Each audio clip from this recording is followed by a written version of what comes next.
É isso aí, galera do Vascão. Bora reagir a mais um vídeo aqui do SBT Sport Rio, trazendo as últimas notícias, as últimas informações do Vasco da Gama. E tá aí no mercadão da bola, né, galera? Tentando reforçar o time para a temporada de 2025.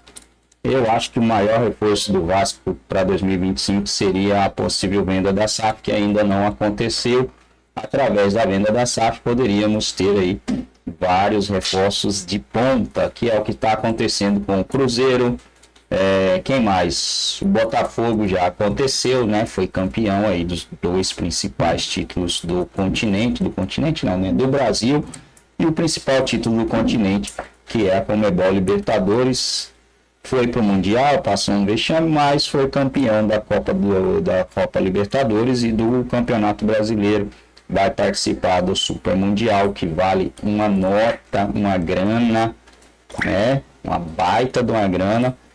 E o Vasco tá ainda aí, né? Nesse imbróglio da venda da SAF, que até o momento não aconteceu. A gente tá na torcida aí para que as coisas comecem a andar e o torcedor possa ter alguma esperança para 2025. Renovação do Vitor Luiz, o lateral fechou contrato por mais 2 anos no Cruz Maltino. Foi uma boa aí, tá aí o Vitor Luiz ou o Vene Casagrande, uma boa pro Vasco da Gama? Eu achei uma ótima, é um jogador que, assim, querendo ou não, ele tem sempre a necessidade e a responsabilidade de substituir o Lucas Piton, que é um dos jogadores mais regulares no Vasco da Gama nas 2 últimas temporadas. E sempre que ele entra, ele dá conta do recado. Eu acho que o Vasco fez bem, sim, renovar o contrato dele. Um jogador que não tem um salário alto, muito pelo contrário, um custo-benefício... Não tem, é um custo-benefício muito bom para o Vasco da Gama. Tanto é que o Vasco topou dar 2 anos de contrato, que foi um pedido dos empresários do atleta. Então, o jogador vai assinar o contrato. Ele tá com quantos anos, Vene? Confesso que eu não sei. Olha, eu chutaria 34, 35. Confesso que eu não sei. Ele ficou 17... Ele estava em 17 no Botafogo, ele devia ter uns 20. Jogou no Palmeiras também. 18, 19, 21. Eu sou muito ruim de conta. Faz essa conta aí. Tem 7 anos que ele jogou no Botafogo. Ele devia ter uns 20, 31 anos. 31 anos. Eu ia chutar que ele tinha uns 24 anos. 31. Aí tem que ver também o cara que dá conta do recado. 33. E assim, qualidade física, né? Ele é um cara... Pouco se machuca. Que pouco se machuca. Bom marcador, bom chute. E é um cara experiente. E a gente sabe aí que o Vasco tem um grande cara nessa lateral. Que é o Piton. E que ele já sabe que ele está para um suplente, né? Eu ia comentar isso, assim, muitas vezes no grupo, coisas não aparecem, analisam também o comportamento do cara. O Marcelo é bom, pode quebrar um galho. Deixa o Marcelo no banco para você ver o que acontece. Estou dando um exemplo de um cara que... Citei o Marcelo, mas tem outros que por terem conquistado muita coisa, às vezes nem isso, uma coisa de temperamento, de personalidade, o cara arruma um problema no grupo se vai ser reserva. Vitor Luiz parece ser um cara de grupo, parece ser um cara que vai lá, dá um apoio, espera o momento, não cria confusão, não tumultua o ambiente. É bom ter um cara desse. E na hora que precisa, ele dá conta. Bom na marcação e, às vezes, numa situação de jogo, o Piton é bom no apoio, Vitor Luiz fecha mais a casinha, dependendo da partida como tá. Os dois jogam juntos também. Isso aconteceu durante a temporada. Tu faz uma dobradinha ali. E isso o Piton mais avançado e ele como lateral de E isso aconteceu muito com ele quando o Diogo Barbosa jogava no Botafogo. E ele também. E eles faziam uma dobradinha. Eu lembro disso. Então ele não tá desabituado em trabalhar desse jeito. Eu gosto muito do Vitor Luiz. Essa dobradinha foi do Botafogo e do Palmeiras também. Sim. Jogaram juntos no Palmeiras. Chegaram a jogar juntos. Diogo Barbosa e Vitor Luiz. Cara, o Vitor Luiz, assim, de verdade, eu não entendo o torcedor. Mas, na verdade, são poucos torcedores que criticaram a renovação do Vitor Luiz. Eu acho que o torcedor vascaíno deveria comemorar. Porque, querendo ou não, se o Vitor Luiz sai, o Vasco ia ter que ir ao mercado buscar mais um jogador, fechar uma contratação, negociar salário. Provavelmente o salário seria maior. O Vitor Luiz já está adaptado ao dia a dia do Rio de Janeiro, do Vasco da Gama. Então, acho que foi uma ótima para o Vitor Luiz e também para o Vasco da Gama. Vene, tem mais drone? Que é como está a atualização do interesse do Vasco no Lucas Oliveira. Pois é, o Cruzeiro ele deu ok nessa negociação e agora o Vasco e o jogador estão negociando. Aquele molde de negociação que eu citei ontem em relação ao Lucas Oliveira. O Vasco está bem forte no mercado, né? Eu acho que está fazendo contratações interessantes. Sim, também acho. Além disso, está conseguindo também, entre aspas, se livrar de alguns jogadores com salário alto. O próprio Maicon tem chance de ir para o Curitiba, uma informação que o Atenção Vascaíno nos trouxe, que a gente confirmou, estão negociando salário também para o Maicon ser emprestado para o Curitiba. Então, eu acho que o Vasco está indo bem nas contratações, porque não está fazendo investimento. Você negocia ali, divisão de direitos econômicos, o jogador chega de graça, entre aspas. Em relação ao Lucas Oliveira, é um jogador que já esteve na mira do Vasco da Gama em outras oportunidades, e o Pedrinho, presidente do Vasco, também adora o futebol dele, conhece muito o futebol dele. Eu acho que seria uma boa também, não é para ser titular, eu acho que é um jogador muito mais para agregar ali no elenco, ser um bom reserva, digamos assim. Então, enfim, é uma negociação que está avançada, mas não está fechada ainda. O que? O pessoal no Twitter perguntando, Davi Luiz, eu vi. Você também viu, que eu vi você lendo, né? Ele tá sempre participando com a gente. Conseguir achar, a gente bota de novo. O povo quer saber se o Davi Luiz vai mesmo pro Vasco, Veni. Não tem, essa chance hoje não tem. Não tem nenhuma negociação. Né? O próprio Vasco também não tem interesse na contratação desse atleta, que é um jogador de idade avançada. Eles entendem que é um baita jogador, mas assim, é aquilo que a gente debateu aqui. Será que vale a pena você contratar o Davi Luiz com a idade avançada que ele está? E o Vasco a gente sabe que precisa de jogador para chegar e jogar. Isso. O Davi Luiz é um cara que agrega muito no dia a dia, então nesse momento não está na mira do Vasco, não. Muito bem, agora é oficial. O Hércules é jogador. @SBT Rio, segue a gente também no Twitter. Vini Casagrande, está ficando algo muito comum nos últimos tempos aqui no Rio de Janeiro, esses primeiros momentos de rodadas do Campeonato Carioca serem com a garotada, né? Com o pessoal do Sub-20. Tá virando uma copinha quase, né? Porque pensa que para esses meninos isso é uma grande oportunidade de todo mundo olhar e encontrar o futebol deles, né, ô Vini Casagrande? Perfeito, Fernandinha, boa tarde. Depois eu vou falar com você, Flavinho, que é mais antigo, como a antiga preliminar que existia no Maracanã. Eu cheguei a pegar. Você pegou também, né, Vini? E você acompanhava a base ali naquele pré-jogo que tinha. Chegava cedo para acompanhar. Fala, Vini. Cheguei a pegar. Vários jogadores se destacavam nessas preliminares. Verdade. Mas enfim, boa tarde, Fernandinha, boa tarde, Flavinho, boa tarde a todos que estão nos assistindo. Não tem jeito, não tem como o clube adotar uma outra estratégia a não ser essa. A gente está falando de um calendário do futebol brasileiro, a gente vive criticando, e essa é a grande verdade. Não tem como você colocar o seu time principal na primeira rodada do Campeonato Carioca, tendo em vista que a gente sabe muito bem que o Campeonato Carioca serve muito mais de pré-temporada para os jogadores principais. Inclusive, por falar em pré-temporada, não tem como o Flamengo começar a pré-temporada nos Estados Unidos e jogar o Campeonato Carioca ao mesmo tempo. Mas aí nas primeiras rodadas que o regulamento permite, todos os clubes praticamente vão fazer isso. O próprio Botafogo, ontem eu vi um comunicado do Botafogo dizendo que também vai utilizar os garotos, jogadores que estavam no Sub-23, que hoje é o campeonato de aspirantes que a gente chama.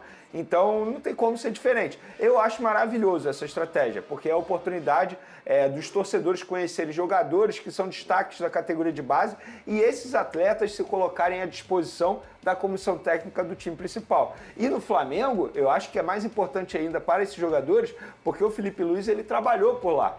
Então o Felipe Luiz conhece muito bem esses atletas que vão iniciar essas rodadas. Mas, além desses atletas, tem jogadores que já estavam no elenco principal nessa temporada, em 2024. Carlinhos, atacante. O Lohan, que tem a chance de voltar a jogar bola com a camisa do Flamengo, porque, de fato, ele teve uma queda de produção e eu acho que não é só culpa dele. Eu acho que o Tite não soube utilizá-lo muito bem. Tem outros jogadores também, o próprio Iago, um zagueiro, que foi convocado para a seleção sub-20 para o Sul-Americano. É um baita zagueiro. Tem outros jogadores que podem se mostrar, assim, digamos, mostrar o seu potencial para a comissão técnica principal do técnico Felipe Luiz. E aí, falando sobre isso, Flavini, que a gente pode relembrar aqui que geralmente o Campeonato Carioca, ele começa lá pro dia 23, 24, assim, 21 de janeiro, sempre pegando aí o primeiro final de semana, né?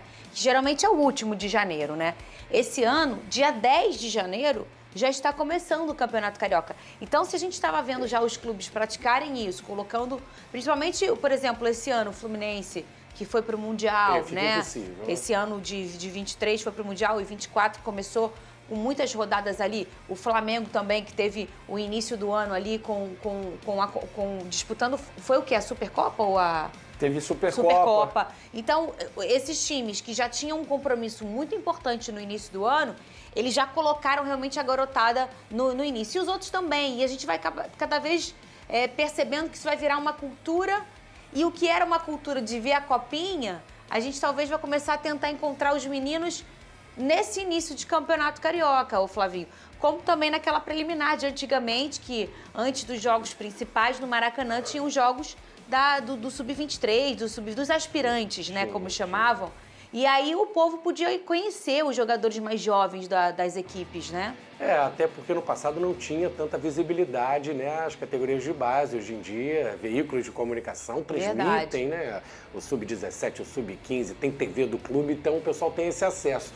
Antigamente não, a gente chegava cedo no Maracanã, ainda mais num clássico. Era gostoso porque aquela rivalidade, aquela emoção, começava, os jogos eram às 5 horas da tarde, era o horário oficial do jogo, do clássico no Maracanã, domingo às 5.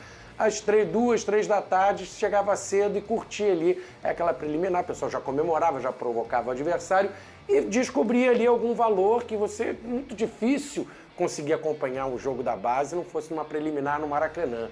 E aí, para esse ano, né, o que foi criando-se uma tendência, virou regra.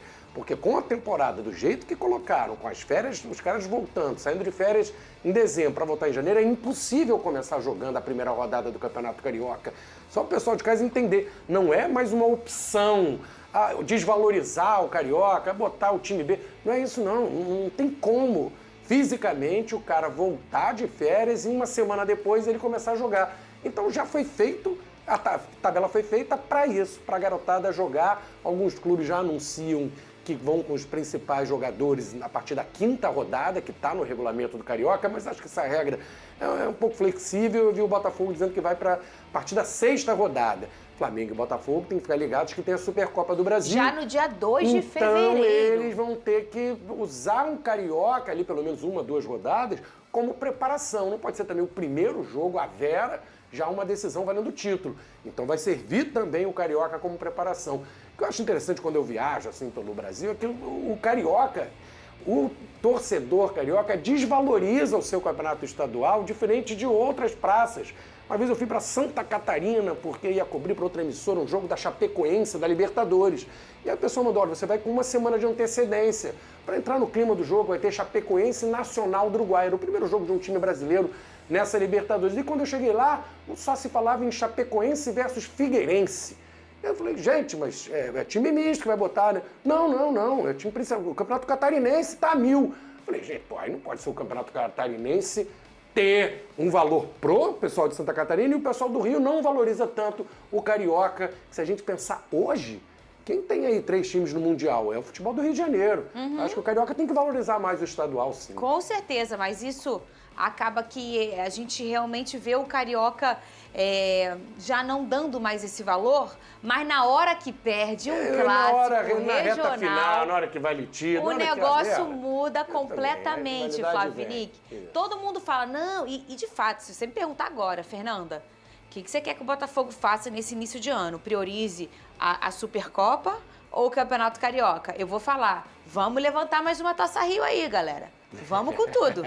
Eu não tô nem preocupada. Mas deixa eu tomar uma taca de um clássico regional, ver se eu não vou ficar brava aqui no programa. Aliás, 2 de fevereiro tá chegando, hein, Vene Casagrande? Tá chegando. Fevereiro é um mês importante, Rivais, sim. Sempre. Inimigos também. É só um jogo. Mas, ó, você é a favorita, já adianta não vem logo. com esse papinho você não, é o Vene. time a ser batido no futebol brasileiro. Tá errado, também. Flavio? Não, tá errado. Sabe por quê? Meu time tá todo disputado. Não tá não. Todo mundo indo embora, eu não sou a favorita, não. Mas aí o John Texton vai lá e repõe. O repõe. teu treinador aí tem uma identificação com o Flamengo, já tem o Boto, que é um animal muito raro e maravilhoso aqui na nossa cultura brasileira. Então, você é o favorito. Vene Casagrande, Tudo bem, eu assumo esse papel. A responsabilidade é toda sua, O Flamengo Vene. sempre será favorito, então. Ai, ele ganha. Ué, se eu falo ao contrário, eu sou criticado. Você tá certo, Aí se eu Vene. falo isso, eu também sou criticado. Isso, eu acho que é isso. Você é o favorito. É o tom que ele usa, né, Fernanda? É o risinho dele que me irrita. sei. Esse dente dele me irrita, que nele começa a... Olha lá, me irritou, já tô irritada. Quando ele joga pra tirar a responsabilidade. Ele gosta de me irritar lá, o risinho dele. O Flamengo é sempre favorito, Olha não tem aí, jeito. Vene, mas olha aqui. O Flamengo também tá se preparando pra você, você fazer esse entendimento também, né? O Botafogo Sim. tá... Aí eles botam meio tela com tela pra gente brigar. Briguem! Ai, gente. E vocês sabem que quando a brigaiada aqui, não é combinado, não. É brigaiada mesmo. Não é? Tu tá rindo? É claro. É verdade, é brigaiada mesmo. Depois a gente volta a se falar? Sim, tá? Claro, Mas não leva pro pessoal na também. hora é brigaiada. Hein, Veneza? Mas vem cá, você quer que eu seja favorito ou não? Só pra eu saber aqui.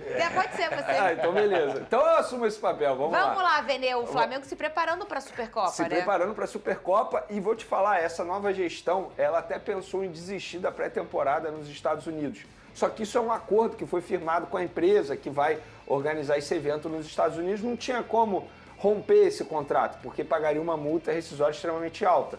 E o Flamengo gostaria de desistir por conta do... Tem a parte econômica também, o dólar extremamente alto, então eles entenderam que será uma viagem extremamente cara, mas não pode. E aí o Flamengo só vai reduzir o tempo de pré-temporada nos Estados Unidos, pensando, obviamente, na Supercopa. Tanto é que o jogo contra o Volta Redonda, que seria fora do Rio de Janeiro, não vai ser mais. O Flamengo desistiu também disso, vai botar no Rio de Janeiro já pensando na Supercopa. Inclusive, no Campeonato Carioca, o Flamengo vai fazer 4 jogos no Nordeste. Isso é bacana ser dito, porque é meio que um tour e, assim, dá oportunidade de torcedores que não tenham a Já chance... tem esses jogos? Quais são? Já tem, mas eu não tenho de cabeça, Tá. até para não errar aqui.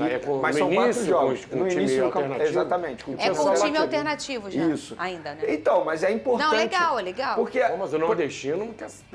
Bom, rapaziada, essas foram as últimas aí do Vascão. Situação do Vasco não é lá das melhores, né? O torcedor segue preocupado porque as coisas não estão acontecendo, infelizmente, né, galera?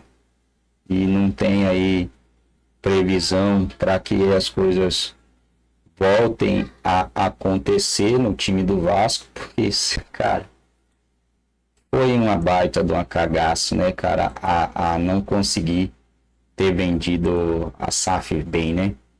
O Vasco tem um azar, cara, que é algo sobrenatural, cara. O azar que o Vasco consegue ter quando o negócio se trata de SAF. Que loucura, mano. Que doideira.